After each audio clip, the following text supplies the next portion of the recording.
Hey, this is Hammer with the first of a 3-round 2,500 point open tournament. So all that means is we organize our games, when we have free time outside of work or whatnot, and then post the results on a website using the 20-0 system. So everything's based on victory points, and we rolled up Battle for the Past scenario here against a Vampire Counts opponent. So very excited for this game. One, it's always nice to face a new army and further your Warhammer education, if you will.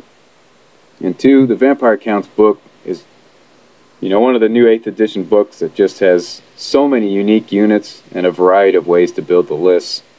I think it's just a fantastic book. Going deployment, looking at his far right, he's got 5 Hex Wraiths.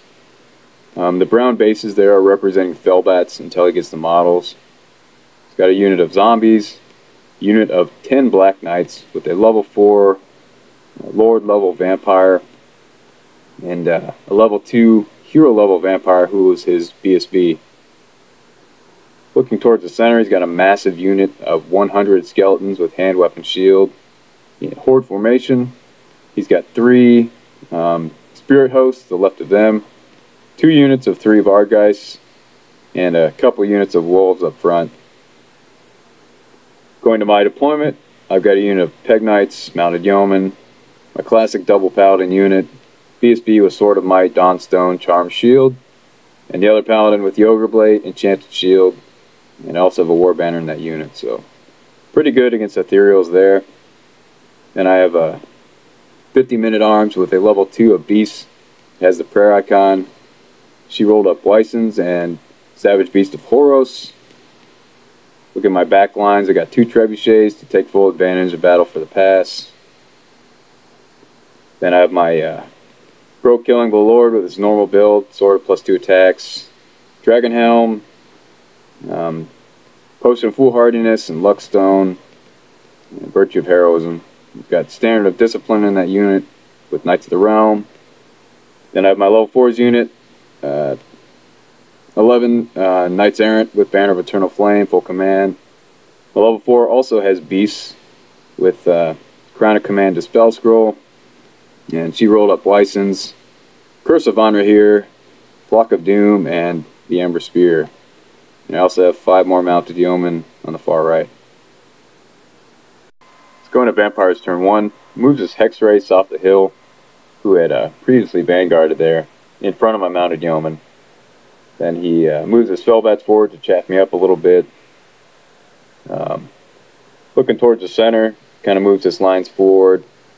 So at the top, he's got too many fast units for me to reasonably be able to protect my trebuchets, so at this point I'm just kind of hoping that River becomes a River of Light, starts blasting them with light spells. I mean, that's probably the only hope my trebs have.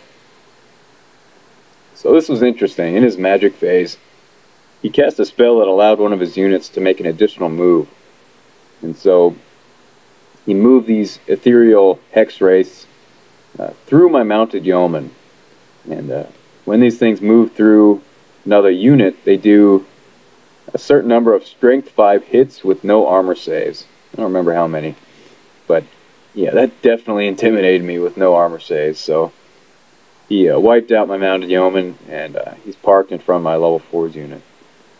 So all my Knight Lances have kind of a way to deal with Ethereals. So my General is a magic weapon, as do my Paladins. My level 4's unit only has the Crown of Command to kind of hold up against Ethereals, so he definitely chose the right unit to park in front of, so that was a surprise move.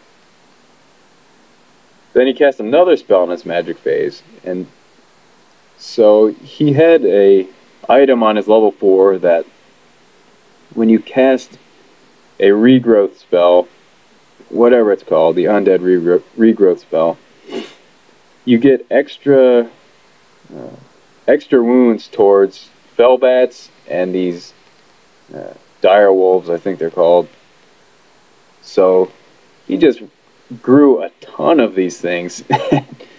So both his Fellbat units are just doubled in size, more than doubled in size, and his wolf unit. So he didn't have additional wolves, but after he cast that spell, he um, rolled enough that those wolves have a full back rank now. So yeah, that was an interesting, another interesting surprise, and I was starting to question what I might be able to do in this game to handle this crazy magic.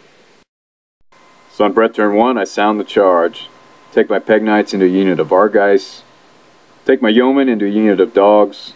Figure with my spears and my horses, I should be able to take them down, no problem. Take my Paladin unit into a Spirit Host. Here's a view towards the center. Take both my General's unit and my Men-at-Arms into his now 5-man units of Fellbats. And a view towards the bottom. Decide not to charge my level 4 into his Hex Ray. So my thinking there was I'd use Flock of Doom and Amber Spear to try to weaken him down, but since those were the only 2 spells that really mattered at this point, he shut him down in my magic phase. But my level 4 did manage to get a Curse of Honor here off on these skeletons, which was nice. So if he moves, it'll drop 1/3 of the unit and help me towards my goal of getting those points. Also get a Weissens off on my BSB's unit, so actually a fantastic magic phase. Cast 4 spells and get 2 off. I'll take that any day. See, my shooting phase, I target my Trebuchet at his level 4, his Vampire Lord, in the Black Knight unit. So figure either I'll get lucky and maybe I can crush him, kill some Black Knights, or if it scatters, I'll either have a good chance of crushing some skeletons or crushing some zombies. So picked up a good 19 or so skeletons. See, after close combat, BSB easily beats the Spirit Host with my magic weapons and combat res. And I reformed to face his Vargeist.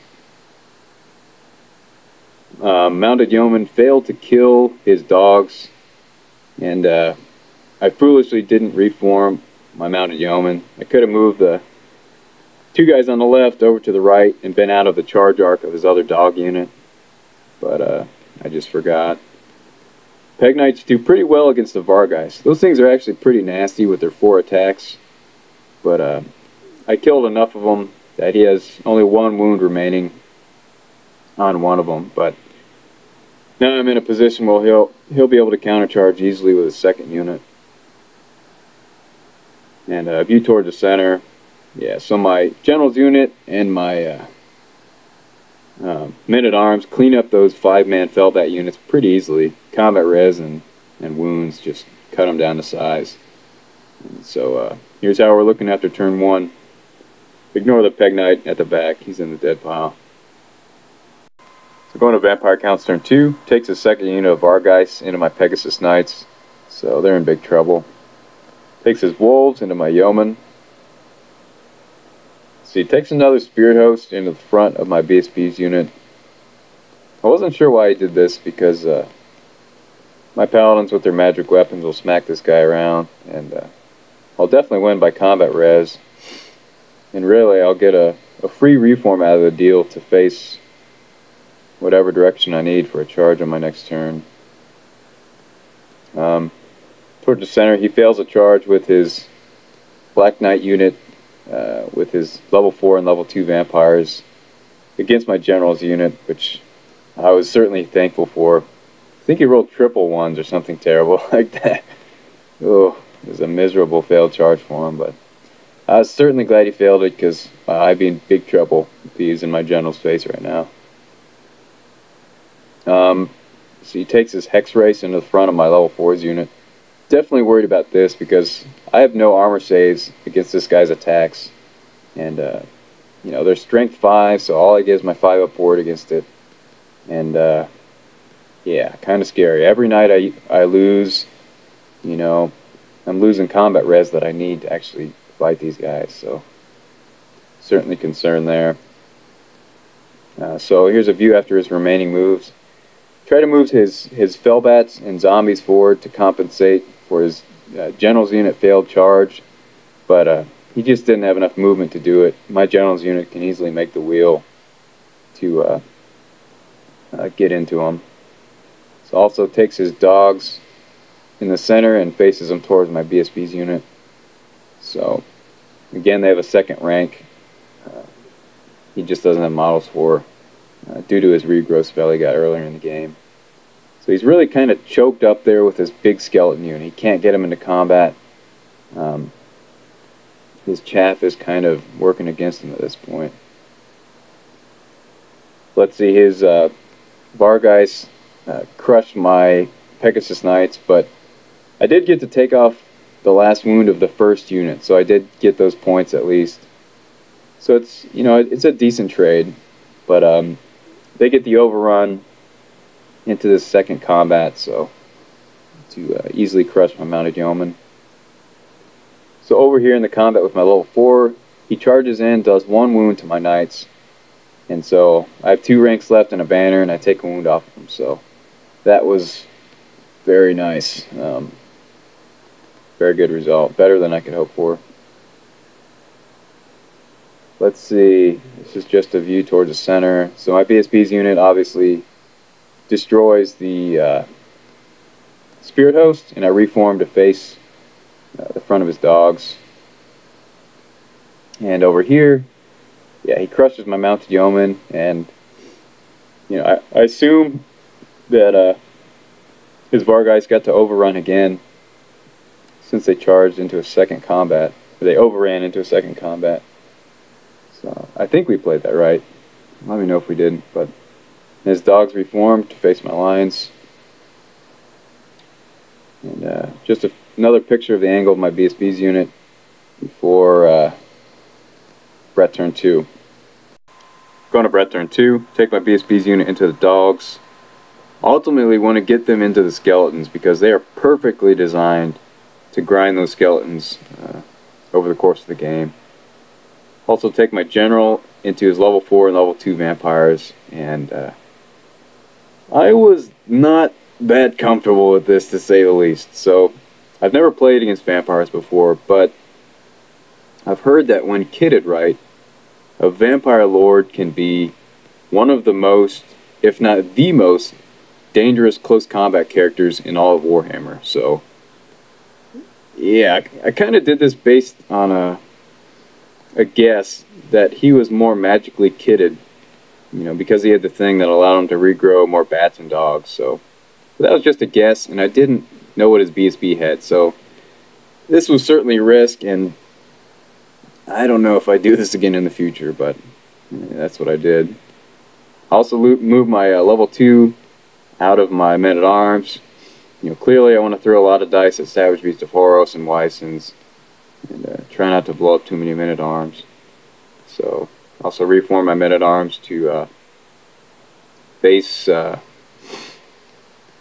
know, face his lines to countercharge if my general's unit fails. Yeah, and in my magic phase, I get Savage Beast of Horus off of my general, and a Wysons on top of it. Exactly what I needed to happen. So my general is perfectly designed for Savage Beast. So he's got +2 attacks already. So the 3 strength you get from Wysons, or not from Wysons, from Savage Beast, really maximizes those 2 extra attacks. And then having Heroic Killing Blow, the extra attacks you get from Savage Beast obviously increase the chance of Heroic Killing Blow. So finally got the spell off on my general, and I was so excited. He's got 9 strength, 8 attacks with Heroic Killing Blow. And it would have been 10 if I remembered Potion of Foolhardiness. So feeling much better about this combat at this point. So in my shooting phase, land another rock on these skeletons and crush a bunch of them. So that was nice. It's kind of a target that's hard to miss, actually. Going right to close combat. So this was interesting. So his between his level 4 vampire and his level 2 vampire, he had something where so each of them had something where he had to take leadership tests at -1. So I was at -2 leadership right away. And then they had a thing where I had to pass a fear test on a 3d6, discarding the lowest. And then if I passed that, I had to re-roll it, but I managed to pass it with my BSB's reroll nearby, which was awesome. On a 3d6, leadership 8, having to re-roll it if I passed. So that was definitely fortunate. But then I took all my general's attacks against his level 4 vampire, and I whiffed so badly. And I did 1 wound to his vampire lord. It was not really that nasty in close combat, so that was horribly disappointing. And all the wounds you see here are his black knights popping, from combat res. My knights kind of whiffed, even coming in with strength 6, so that was kind of a hugely underwhelming combat. Yeah, my BSB's unit crushes the dogs and reforms to face the skeletons so that he can charge me, because that's what I want to happen. So going to Vampire Counts turn 3, gets his Vargeist into one of my trebuchets. The skeleton horde goes into my BSB's unit, so there's actually 15 or so more skeletons in the back rank, but they wouldn't fit due to movement tray awkwardness. He takes 2 wolves into the rear of that unit as well, and then he flank charges my general's unit with his zombies. So, zombies are pretty easy to kill, even on the flank. I still have Weissens up with this 1 strength and toughness. Still have Savage Beast of Horos, but he definitely has the advantage in this combat with all the res he's bringing from that flank charge. So he also takes a Spirit Host in the flank of my men-at-arms, and some Fellbats to the front. So he's trying to tie me up here so I can't have this unit charge anything on my next turn. So here's just a close-up view of the big combat. I don't think I mentioned it, but this opponent had an incredibly well-painted army. It was fantastic. Actually, the best painted army I've played against yet. So, the contrast with his ethereal-looking undead and my bright Bretonnians was just awesome to see on the table. So, definitely have to get games in against this guy again. So, after combat, his Vargeist took out one of my trebuchets. See, men-at-arms kill a Fellbat, and so through combat res, put 2 wounds off on the Spirit Host. And over here, yeah, my BSB's unit does what it does best. I kill 15 skeletons through combat and res, and kill the 2 wolves in the rear as well. So they are definitely doing what they're designed to do. So in the big combat, so my general still had Savage Beast up. I double heroic killing blowed his level 4 vampire, and he double 6 ward saved both of them. So, oh man, I was so disappointed. But I still had 2 strength 8 attacks that also went through and managed to kill him. So in killing this level 4 vampire lord, I picked up pretty close to the same points cost as my general and his whole unit. So man, that guy was expensive. So even if I lose this combat, I've just made a pretty fair trade. So in losing his level 4 vampire, his army started to crumble, so he lost a few skeletons here. And this was definitely important. He lost his Fellbat and his Spirit Host that were holding up my men-at-arms, so now I will be available to charge on my next turn. Loses a few zombies in the center combat, and this was my favorite one. Loses 3 Hex Wraiths out of this unit, and now, with my rank and banner, I'm bound to pop this guy, because he's only likely to do 1 wound. So that was very nice. And most important of all, my general's unit actually held in this combat. So now I'm set up very nicely in this game. So going to Breath turn 3, make the counter charge with my men-at-arms into the flank of the zombies. So feeling a lot more confident about this combat, especially since I got a double Weissens off on my general's unit. So, no Savage Beast of Horos, but can I complain about a double Weissens? Absolutely not. So, had a few nice magic phases this game, and it's just making me like Lore of Beasts more and more. So towards the center, I had no other targets with my remaining trebuchet, so I took out the remainder of a wolf unit. So they performed pretty well this game. And my level 4's unit pops the last remaining Hex Wraith through combat res. And yeah, now I'm free for counter charges and actually able to move again. So in the center combat, my BSB's unit takes out a good 11 or 12 skeletons. And I kill a bunch of zombies in the main combat. My general heroic killing blows my opponent's BSB. Definitely proving himself to be the champion of this game. So this is showing after combat on Vampire Counts turn 4. So clean up the zombies. And I breath turn 4, charge in and clean up the knights with my men-at-arms and my general. And in the center combat, I'd gotten Savage Beast of Horos off on my BSB. And yeah, they just go to town on those skeletons. That was awesome. So, I didn't reform with my general's unit to face the skeletons because for some odd reason, both of us thought this was the end of turn 6. So, yeah, that was a little bit unfortunate. So I definitely would have picked up those 500 points for that skeleton, 100-man skeleton horde. But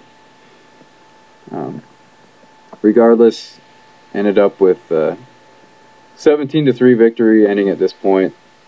I think we got the turns wrong because the action started so quickly in the game. Like I made 5 charges on turn 1, I think. And that almost never happens, so... Bottom line is, don't be a moron like me and forget turns. Get a turn counter, so you don't make the same mistakes as I do. But anyways, it was really enjoyable to play against Vampire Counts for the first time. So I'll definitely be seeing this player again on the tabletop and interested and a little bit scared of what he might bring next time. So anyway, 17-3 in the first round, and round 2 is against an Empire opponent. Anyways, hope you enjoyed it.